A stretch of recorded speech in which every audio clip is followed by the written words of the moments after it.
Okay, so I usually start off these videos by saying, what a year in sneakers. Crazy year for collecting shoes, wearing shoes, whatever you want to call what we do. This year though, a little bit different, right? A little bit different of a year for a few reasons. Outside of the obvious, you know, the 10 shoes I'm about to show you, these are pretty much the 10 shoes I was just able to get. Meaning I struck out on a lot. I'm thankful for what I've got here. Happy, totally happy with what I've got. I missed out on a lot though. This list could be completely different even if I made it based on the shoes I was able to get just the past 3 months ago. If I was able to get all the releases I wanted over the past 3 months, there'd probably be like 2 or 3 of these on the list. And that's not a complaint. You guys know how it is, but I just want to preface this video with, you're not gonna see some crazy heat in this one. This is a true reflection of what I like, what I bought, and what I was able to get. I'm not gonna go out there and spend $500 to $1,000 on a shoe just to show it to you here and wear it a few times. Not gonna go off on a tangent either about paying resale for shoes, because that's all subjective, right? If you think something is important enough to spend, say, $800 on it, wear it a few times, keep it in your collection, you really like that shoe, that's on you. That's great. That's your personal preference. Me, not so much. There are 2 shoes here I paid resale for. One of them was like $130 over retail. The other was, what am I doing? What am I doing? I have 10 shoes to get to. I'm talking too much already. Let's dive in here. Without further ado, here's my top 10 shoes of 2020. Let's do it. All right, starting things off with a pair of Jordans. A lot of Jordans on this list because it's my favorite sneaker brand, and a lot of all GR Jordans on this list. GR Bandit up in the mix, and we have a pair of Jordan 6s right here, which is one of my favorite models. And I was able to get these guys. This is the Quai 54, whatever you want to call it. I don't know. I mean, I believe it's K54 though. Correct me if I'm wrong. These are outstanding. I don't know if you could say that these were slept on. They sold out. So does that make them not slept on? I don't know. But I feel like there wasn't a whole lot of hype around this shoe. I don't know what the resale prices are for it, but I was able to get it pretty easily. It felt like. Great pattern on here. Haven't even worn these guys yet.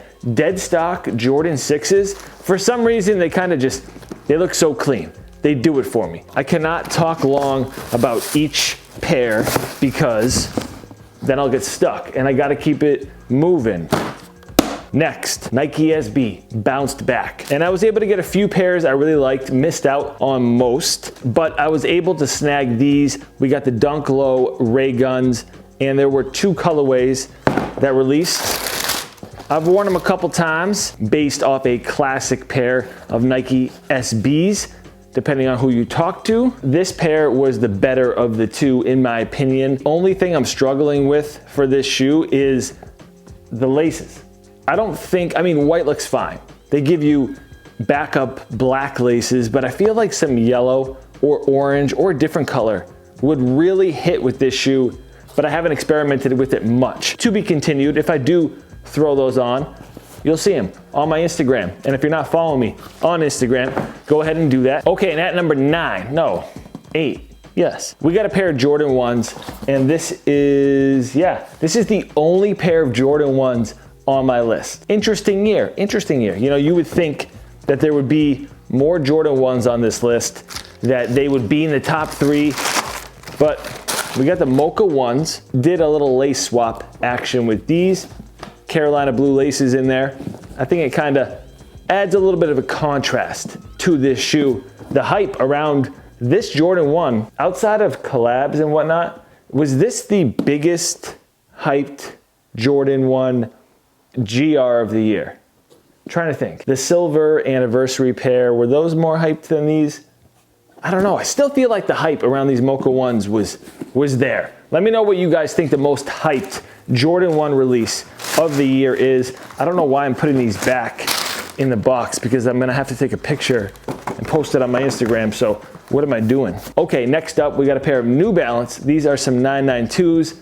I think there's some 3M on this shoe, so it looks kind of funky with the lighting and whatnot, so sorry about the 3M reflection on this shoe. But I believe the nickname is either Tropical, Seersucker, Navy and Teal, or Blue and Pink. I've seen it all associated with this shoe. But anyway, this is my favorite pair of New Balance to release this year, and a shoe you won't see on anyone else's list. I for sure do not think you'll see this shoe on anyone else's list, but the colors on this shoe, super unique. You don't see salmon, teal, navy, a seersucker, an off-white, all in a combination of a GR New Balance. This is the only non-Nike, Nike SB, or Jordan shoe on the list, and that is not because I don't like other brands. That is obvious. I share it all. But there wasn't a whole lot going on, I feel like, this year. Certainly some Reeboks caught my attention. Some I wasn't able to get, unfortunately. Some Puma stuff here and there. There was other New Balance that I wanted to get and wasn't able to. These just stuck out to me the most. Interesting year for brands outside of the Kith and Asics. Those look nice as well. But interesting year for brands that are outside of Jordan, Nike, Adidas, and Yeezy. I mean, I'll always support some Adidas. If something Adidas pops up and I like it, I'll wear it. Same thing with a Yeezy. If a Yeezy really catches my attention, I'll do it. But it just hasn't been. It just really, I haven't been interested in Yeezys for a while now. Maybe that'll change. Let me know if you guys have been copping any Yeezys this year. Have you slowed down at all? Are you still hyped with it? Let me know. Okay, 6 more to go. And this was tough. I really wasn't sure what I was gonna include, what I wasn't gonna. This shoe I just got. There were 2 pairs that I just unboxed right before this video. So there's more dead stock shoes on this list than I think I've ever included before. These next 2, brand new. Pair of Airmax 1s, and wow.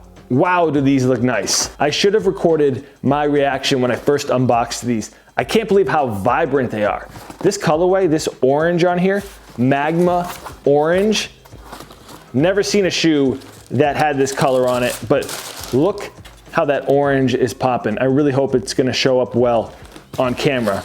But this Airmax 1, bananas. Bananas, bro. Like, the color, just simply amazing. And by the way, I got these off eBay. I'm not gonna go on a tangent, but whoever packed them, you threw these peanuts in here. These peanuts, the shipping peanuts. Why? Don't use those. Don't buy those. Don't use those. Don't use those. Anyway, as you'd imagine, I took a huge L trying to get these on the Sneakers app, like many other things. So I ran to eBay, gave some random reseller my money as opposed to Nike, and here we are. Because this shoe, I knew it from the pictures. I'm like, the shape looks different. That color looks different. Materials look good. All of that is correct. Just a solid Air Max that I didn't want to lose sight of. Then you remember it, you go back to try to get it later on, and it's like $400 or $500, hard to find your size. Beauties right here, beauties. Okay, I'm gonna be super brief with this one because you've seen everyone else cover it. Really, a solid retro right here with the fire red 4s. Jordan brand, well done, well done. There was a lot of complaints with this shoe. For me, you know, as far as like quality control goes, I pay attention to it, but it's not gonna ruin my experience unless it's over the top and horrendous. I don't see any issues with this shoe. I don't have any complaints. Shape looks all right. The leather looks a little bit better than normal, and this is something that I will easily throw on and rock immediately. But I believe the biggest complaint was with the mesh at the end of the laces right here, right before the toe box. Whatever. I mean, maybe this right shoe isn't identical to the left, but no complaints here. Once I loosen these things up, they'll be fine. Okay, at number 4, another pair of Jordans, and this box gives it away, so I don't really wanna show that to you. You already saw it. What am I doing? Nothing discreet about this. UNC Jordan 3s. We gotta give Jordan brand their props for some of these GR releases that they've done because they nailed it. Zero complaints about this shoe. zero complaints. I was able to get it, so that for one makes me happy. You know how every year we have things we complain about? 3 or 4 years ago, maybe 5 years ago, we'd complain about the quality of Jordans through the roof. The shape was off. They never released anything good. Bad quality. All of that has been addressed right here, and I feel like that needs to be said.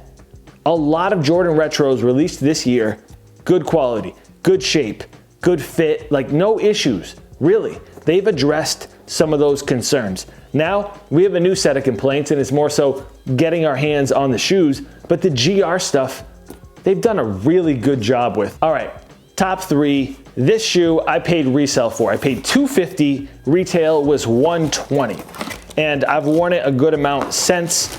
We've got Nike Dunk High Michigan. There was no way I was letting this shoe get by. One of my first dunks was similar to this. It's actually the Varsity Maze colorway, the yellow and black one that released not long ago.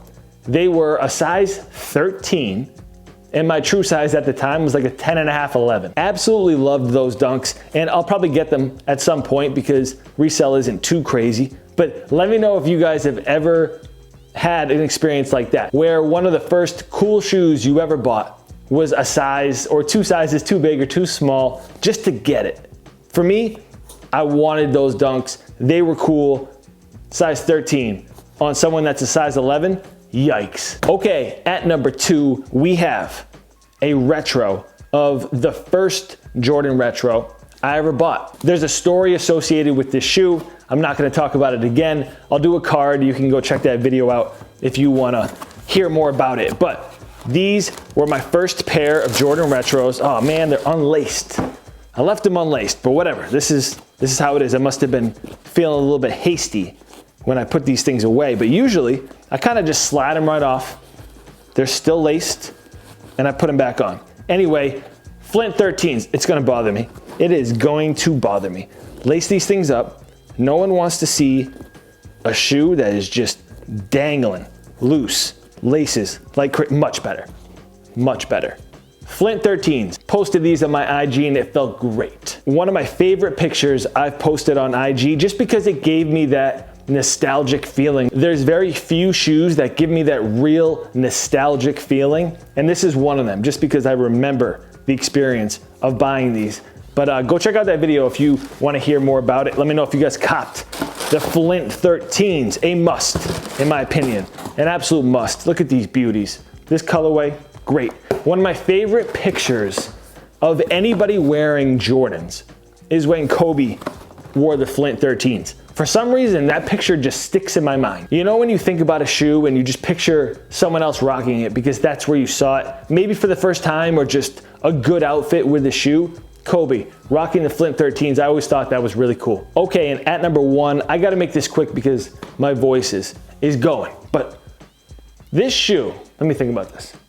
First of all, there's probably gonna be a lot of people that give their props to this shoe. It's obvious, I mean, it's the infrared Airmax 90s, okay? Let me just say that instead of drawing this out. There's gonna be a lot of people that have this shoe on their list, but probably not number 1. Most people save the number 1 shoe for something really hyped, a sought after release. This shoe though, you can buy it right now. It's still available. And I think that's amazing because typically we make these videos and there's all these shoes that you can't get. You have to pay X amount of dollars for. Right now, you can buy this shoe. And when I say Nike nailed it with this, dare I say a perfect retro. A perfect retro of this shoe.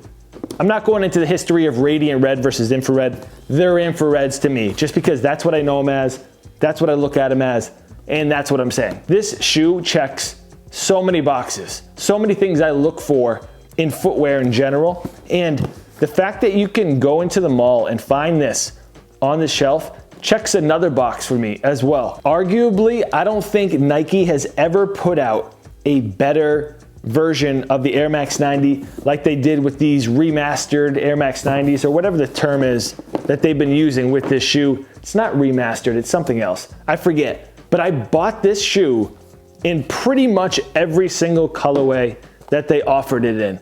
I didn't get the, thought that was, is this gonna fall? Can you see this? Is this outside the frame? Yeah, it's outside the frame. How I've been stacking these shoes, leaning tower of sneakers right here. I think if I breathe the wrong way, this is gonna fall. Okay, I got it. Knew it, I knew it. Saved it, saved it. Where, no. All right, you know what? I should just end the video right here. Let's just end this video. Okay. Anyway, where was I? Because this shoe, because this shoe is so good. You know, this was the last one that I bought, but leading up to it, I got a bunch of other colorways. This one you can also buy right now. It's on sale. I've seen it for like 67, not 60. I've seen this thing for like 70, 80 bucks. I paid full retail for it. I think I'd do it again. Which ones are these? The greens, I haven't worn them yet. Have I? Yeah, I guess I did. Anyway, you get my point. They have been killing it with these Airmax 90s. If you're into Airmax 90s at all, you know what I'm talking about. If you're not into Airmax 90s, but you've been thinking about it, do it. Trust me, do it. Honestly, I think later on when Nike goes back to putting out some BS Airmax 90s or there's not much focus on this shoe, these are gonna be sought after. And I just can't pass them up at the price point that they've been popping up at, right around $100. I've blabbed a lot here, but I just wanna say, thank you guys for rocking with this channel this year and all the previous years. Thank you so much for being there, supporting everything you've done, whether it's through merch, liking my photos, liking this video, even subscribing, commenting. Thank you guys so much. I truly hope next year is an amazing one for all of us. This channel isn't stopping, isn't slowing down. We're gonna have even more content, even more everything. So thank you guys for messing with your boy. I truly appreciate it. I'll catch you next year. Peace.